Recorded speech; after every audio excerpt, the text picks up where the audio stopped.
আরজিকর কাণ্ডে আবার নতুন মোড়। প্রায় এক মাস আগে আমি আপনাদের বলেছিলাম দুজন পিজিটি উধাও হয়ে গেছে, তারা এখনো জয়েন করেনি। তারপরে তো এই ঘটনা, ওই ঘটনার পর আসল রহস্য প্রায় আমরা ভুলেই গিয়েছিলাম। আজকে আবার হঠাৎ করে সেই দুজন মহিলা পিজিটি এসে হাজির হয়ে গেছেন ৪৫ দিন পর। ৮ই আগস্ট ভোর রাতে এই ঘটনা ঘটলো, ৯ই আগস্ট আমরা জানতে পারলাম, তারপরে এই দুজন মহিলা পিজিটি হঠাৎ করে আরজিকর থেকে উধাও হয়ে গেলেন। কোথায় গেলেন, কেন গেলেন, কিসের জন্য গেলেন কেউ জানতো না। হঠাৎ করে দুজন মহিলা পিজিটি এসে উপস্থিত হলেন এবং সঙ্গে সঙ্গেই তাদেরকে ডেকে পাঠালো সিবিআই। সিজিও কমপ্লেক্সে তাদের আসতে বাধ্য করা হলো। কি জানালেন তারা? বড় প্রশ্ন, সত্যি কি এই রহস্যের কোনো জাল এবার কি উদ্ঘাটিত হবে? জাল খুলবে? জাল কি গোটাতে পারছে সিবিআই? এতজনকে তো তদন্ত হলো, এত গ্রেপ্তার হলো, যেমন আবার নতুন করে তথ্য উঠে এসছে সন্দীপ ঘোষের মোবাইল লোকেশন ৮ তারিখ নাকি আরজিকরই ছিল। এই জিনিসটা কি খোলসা করে জানাবে সিবিআই সুপ্রিম কোর্টের প্রধান বিচারপতির কক্ষে? আর কি হলো? অপূর্ব বিশ্বাস যিনি পোস্টমর্টেম করেছিলেন তাকে আবার জেরা করা হলো। কোথায় ঘাপলাটা লুকিয়ে আছে এটাই খোঁজার চেষ্টা করছে সিবিআই। আর কি হলো? কোথা থেকে হাজির হলেন দুজন মহিলা পিজেটি, সবটা বলবো আপনাদের। এই প্রতিবেদন শেষ অবধি দেখুন। আমি মানব, দ্য নিউজ বাংলায় আপনাদের স্বাগত জানাচ্ছি। আরজিকর কাণ্ডে নতুন নতুন মোড়। আজকে কি হলো?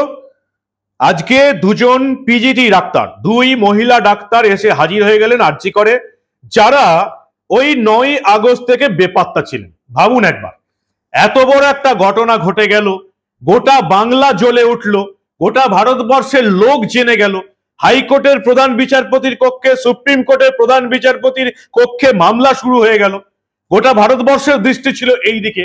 আর তার সঙ্গেই পিজিটি করা, ওই আরজিকরের নির্যাতিতা মেয়েটির সঙ্গে পিজিটি করা দুজন মহিলা ডাক্তার এতদিন পর ফিরে এসছে। হঠাৎ করে উধাও, বিনা কারণে হঠাৎ করে তারা উধাও হয়ে গেল। কেন উধাও হয়ে গেল? কেন ভয়ে পালিয়ে গেল? কিসের ভয়? তাহলে কি তারাও কিছু জানে? দুই পিজিটি আজকে হাজির হলো এই ৪৫ দিন পর। সেই ৯ই আগস্ট তারা কেটে পড়েছিল, আজকে এসে হাজির হয়ে গেল এবং সঙ্গে সঙ্গেই তাদেরকে সিবিআই থেকে ডেকে পাঠানো হয়েছিল। এবং আমরা দেখলাম যে এই ২ মাস বেপাত্তা হয়ে থাকার পর দুই পিজিটি আজকে আরজিকরে হাজির হলো এবং তারা পিজিটি, এই দুই পিজিটি তারা এমএসভিপি তার গাড়িতে করে আজকে সিজিও কমপ্লেক্স সিবিআই এর কাছে গেল, তাদেরকে জেরা করা হলো। এই দুই মহিলা পিজিটির সন্ধান পাওয়া যাচ্ছিল না। কি জানতে পারছি আমরা? বিভিন্ন সংবাদ মাধ্যম জানাচ্ছে এর মধ্যে একজনের সঙ্গে নাকি এই যে অভয়া বা তিলোত্তমা, এই নির্যাতিতা ডাক্তার, তার নাকি ঝগড়া ছিল চরমে এবং সেই ভয়েই নাকি সে পালিয়েছিল। বিশ্বাস করতে পারছেন আপনারা? আমার তো বিশ্বাস হচ্ছে না যে এত বড় একটা ঘটনা ঘটেছিল এবং তার সঙ্গে আমার ঝগড়া বলে আমি পুরো হাপিস হয়ে যাওয়া ৪৫ দিনের জন্য, এটা বিশ্বাসযোগ্য কি? আমি জানি না সিবিআই এটার কি বলবে। দুই পিজিটিকে ডেকে পাঠানো হলো এবং যেটুকু আমরা দেখতে পেলাম আরজিকরের এখন বর্তমান এমএসভিপি তার গাড়িতে করে তারা সিজিও কমপ্লেক্সে গেলেন। এমএসভিপি তিনিও কিছু ডকুমেন্টস জমা দিলেন। এমএসভিপি বর্তমান সুপার সপ্তর্ষি চট্টোপাধ্যায়, তিনিও কিছু নথি জমা দিয়েছেন বলে খবর। তিনি বেরিয়ে চলে এলেন। আগে দুই এই মহিলা ডাক্তারকে জেরা করা হলো। কি জেরা করা হয়েছে, সেই জেরাতে কি উঠে এসছে সেটা এখনো আমরা জানতে পারিনি। যেটা বিভিন্ন মিডিয়াতে বলা হচ্ছে এই হয়েছে ওই হয়েছে, পুরোটাই গল্প কথা, আপনারা জানেন, কারণ আমি আপনাদের গল্প বলি না তথ্য প্রমাণ ছাড়া। দুই পিজিটিকে আজকে সিবিআই জেরা করেছে। অবভিয়াসলি এই প্রশ্নগুলো উঠে এসছে, কেন তারা পালিয়েছিল, কি কারণে তারা পালিয়েছিল, কোন ভয়ে তারা পালিয়ে গেল। ওই ঘটনার পর তারা ওই ঘটনা কবে থেকে জানতো? ৮ তারিখে ভোর রাতেই জানতো নাকি ৯ তারিখে সকালে জানার পর তারা পালালো? কেন পালালো? এটাই তো একটা বড় প্রশ্ন। কেউ পালালো না, এই দুই মহিলা ডাক্তার পালালো। আজকে এসে তারা নাকি বলছে যে একজনের সঙ্গে এই নির্যাতিতার নাকি একটা ঝগড়া হয়েছিল, পুলিশ যদি তাকে ধরে সেই ভয়ই পালিয়েছিল। পালিয়ে যাওয়ার পর ৪৫ দিন পর, ২ মাস কেটে যাওয়ার পর তাদের হুঁশ হলো। আমি জানি না এদেরকে সিবিআই কি তদন্ত করেছে। তবে শুধু এই দুজন পিজিটি নন, জুনিয়র ডাক্তারদের এত বড় আন্দোলন হলো। আমি এখনো বিশ্বাস করি না যে এত বড় একটা ঘটনা ঘটে গেল এই হাসপাতালের জুনিয়র ডাক্তাররা কিছু জানে না। আপনারা যারা মোটামুটি সরকারি হাসপাতাল সম্পর্কে খোঁজ খবর রাখেন তারা সবাই জানেন যে এই সরকারি হাসপাতালগুলো, মেডিকেল কলেজ হাসপাতালগুলো চালায় এই জুনিয়র ডাক্তাররা। সিনিয়র ডাক্তার আসেন খুব কম, একেবারে কম। তারা অপারেশন করেন, ডাক্তার দেখেন, কিন্তু সেটা একেবারে কম।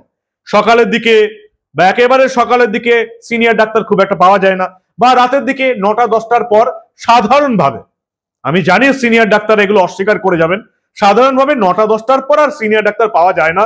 যদি এমার্জেন্সি হয় তাদেরকে কল দিয়ে ডেকে পাঠানো হয়। ফলে রাত 10টার পর বা আরো যদি 2 ঘন্টা এক্সট্রা ধরে নিই, রাত 12টার পর কি ঘটনা ঘটছে সেটা একমাত্র জুনিয়র ডাক্তাররাই বলতে পারবেন। এত বড় একটা ঘটনা ঘটে গেল, একজন ডাক্তারকে অত্যাচার করে খুন করে ফেলা হলো। কোথায় খুন করা হলো কেউ জানে না। আদৌ ওই সেমিনার রুম অকুস্থল কিনা কেউ জানে না। তারপরের দিন যেভাবে ডাক্তারদের রুমটা ভেঙে ফেলা হলো তাতেও সন্দেহ দানা বাঁধছে। সঞ্জয় রায় সিভিক পুলিশ এসে গেল, সে অত্যাচার করলো, মেরে ফেললো, কেউ জানতে পারলো না। ভাবা যায় কখনো বিশ্বাসযোগ্য? আপনি বলুন তো। আরজি করের মতন একটা সুপার স্পেশালিটি হাসপাতালে এত বড় কাণ্ড ঘটলো কয়েক ঘন্টা ধরে, একটাও জুনিয়র ডাক্তার জানতে পারলো না, একটাও নার্স জানতে পারলো না, একজনও রোগী জানতে পারলো না। এটা বিশ্বাসযোগ্য? আমি অন্তত বিশ্বাস করছি না। এটা কোনো ভুতুরে বাড়ি নয় যে ওখানে কেউ ছিল না, এই সিভিক পুলিশ গেল, অত্যাচার করলো, মেরে দিল, কেউ জানতে পারলো না। অসম্ভব ব্যাপার, আমি বিশ্বাস করছি না। যতই কলকাতা পুলিশ বা সিবিআই এটা বোঝানোর চেষ্টা করুক, কোন সুস্থ স্বাভাবিক মস্তিষ্কের লোক, স্বাভাবিক বুদ্ধি থাকলেও এটা বিশ্বাস করবে না যে কেউ জানে না। দুজন পিজিটি তারা এতদিন ধরে বেপাত্তা ছিল, তারা আজকে ফিরে এলো, তাদেরকে আজকে জেরা করা হলো। এর মধ্যে একজন মহিলা ডাক্তার, একজন পিজিটির সঙ্গে নাকি এই নির্যাতিতা ডাক্তারের ঝগড়া হয়েছিল। ঝগড়া এমন পর্যায়ে পৌঁছেছিল যে এই মহিলা পিজিটি নাকি বলেছিলেন তিনি চেস্ট মেডিসিন ছেড়ে দেবেন। মূলত তিনি দক্ষিণ ভারতের বাসিন্দা, তিনি বাড়ি চলে গিয়েছিলেন। আরেক মহিলা পিজিটিও তার সঙ্গে বেপাত্তা ছিল। এতদিন তাদের সঙ্গে যোগাযোগ করা সম্ভব হচ্ছিল না।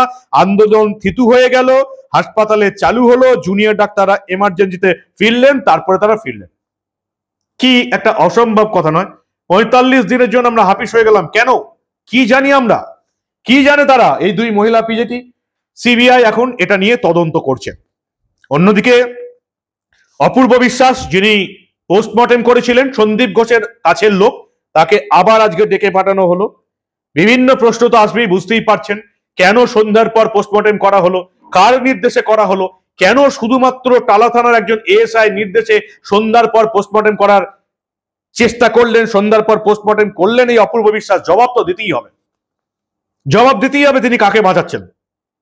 এই অপূর্ব বিশ্বাস আবার বলে ফেলেছেন যে তৃণমূলের এক কাকার কথায় আমি পোস্টমর্টেমটা করতে বাধ্য হয়েছি, কারণ তিনি বলেছিলেন রক্তগঙ্গা বইয়ে দেবো যদি আজকেই পোস্টমর্টেম না হয়। সেই সঞ্জীব মুখার্জি, তাকে কবে জেরা করা হবে? তৃণমূলের সেই কাকু, কালীঘাটের কাকু তো গ্রেপ্তার হয়ে জেলে আছে। যদিও জেলে নেই, সে এখন বসে আছে এসএসকেএম এর কেবিনে। জেলের অধিকাংশ সময়টাই সে এসএসকেএম এর কেবিনে কাটিয়েছে। তার কারণ আপনারা ভালোই জানেন, এই কালীঘাটের কাকু সুজয় কৃষ্ণ ভদ্র হচ্ছেন অভিষেক বন্দ্যোপাধ্যায়ের কোম্পানি লিপস অ্যান্ড বাউন্সের সিওও, চিফ অপারেটিং অফিসার। যে কোম্পানির সিইও হচ্ছেন, চিফ এক্সিকিউটিভ অফিসার হচ্ছেন স্বয়ং অভিষেক বন্দ্যোপাধ্যায়। ফলে তাকে যে এসএসকেএম এর স্পেশাল কেবিনে রাখা হবে, এটাই বাংলার মানুষ সবাই জানে। তৃণমূলটা করতে হবে বা তৃণমূল নেতাদের কাছের লোক করতে হবে, তাহলে আপনাকে জেল খাটতেও হবে না। আপনি জেলে খাটার বদলে আমি এসএসকেএম এর ভিআইপি কেবিনে ট্রিটমেন্ট পাবেন। বাংলার মানুষ দেখছে, তবে বাংলার মানুষ কতটা শিখছে বা কতটা বুঝতে পারছে সেটা নিয়ে আমার এখনো যথেষ্ট সন্দেহ আছে। আরেক কাকু চলে এসছে, অপূর্ব বিশ্বাস যার নাম করেছেন, সেই কাকুকে কবে ডেকে জেরা করা হয়? শ্মশানের মৃতদেহ পুড়িয়ে দেওয়ার খাতায় কেন এই কাকুর সই রইল, এই নিয়ে সিবিআই কবে তাকে তদন্ত করে সেটাই এখন দেখার। সন্দীপ ঘোষের গাড়ির চালককে জেরা করা হচ্ছে, জানেন তো?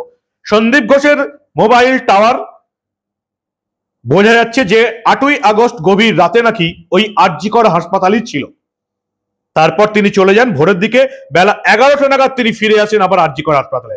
এত বড় একটা হাসপাতালে এত বড় একটা ঘটনা ঘটে গেল, আরজি করের সুপার, আরজি করের অধ্যক্ষ সকাল 11টা নাগাদ হাসপাতালে ঢুকছে, অথচ তার আগেই তার যত সাগরেদরা সকাল 9টার সময় ওই হাসপাতালের সেমিনার রুমে পৌঁছে গেল। কি অসাধারণ দৃশ্য না? আমি জানি না সিবিআই এই পারিপার্শ্বিক তথ্য প্রমাণ রেকর্ড কবে সংগ্রহ করবে, এবং বারবার যেটা 40 দিন ধরে যেটা বলে আসছি, এই মাতব্বর ডাক্তারগুলোকে কবে অ্যারেস্ট করবে সিবিআই, কবে এদের অ্যারেস্ট করে জিজ্ঞাসাবাদ করবে, সেটাই এখন দেখার। সন্দীপ ঘোষের টাওয়ার লোকেশন 8ই আগস্ট রাতে যদি আরজিকর থাকে তাহলে একটা বড় ঘটনা। সিবিআই এখন সেদিকেই নিজে তদন্ত নিয়ে যাচ্ছে, অর্থাৎ হত্যাটাই মূল কারণ ছিল।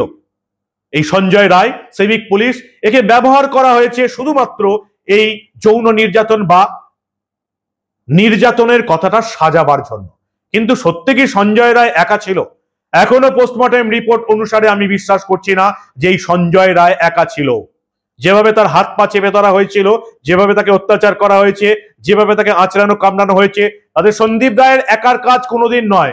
কলকাতা পুলিশ বোঝানোর চেষ্টা করুক বুঝবো না, সিবিআই বোঝানোর চেষ্টা করুক আপনারা একদম বুঝবেন না, একদম একা ছিল না এই সঞ্জয় রায়। কিছু না পেলে আপাতত এই সঞ্জয় রায়কেই ধনঞ্জয় বলে চালাবার চেষ্টা কলকাতা পুলিশ করেছে, আমাদের মুখ্যমন্ত্রী করেছেন, এবং সেটাই সিবিআই নাকি করার চেষ্টা করছে।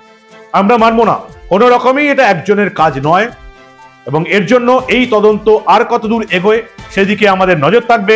আজকে সবচেয়ে বড় কাণ্ডটা ঘটলো, উধাও হয়ে যাওয়া দুই মহিলা পিজিটি মহিলা ডাক্তার হঠাৎ করে 45 দিন পর এসে হাজির হলেন আরজিকর। এদের নিয়ে সিবিআই তদন্ত কতদূর এগোয় সেদিকে আমাদের নজর থাকবে। আপনারা নজরে রাখুন দা নিউজ বাংলা। আমরা এই ধরনের কোনো ঘটনা চেপে রাখতে দেব না।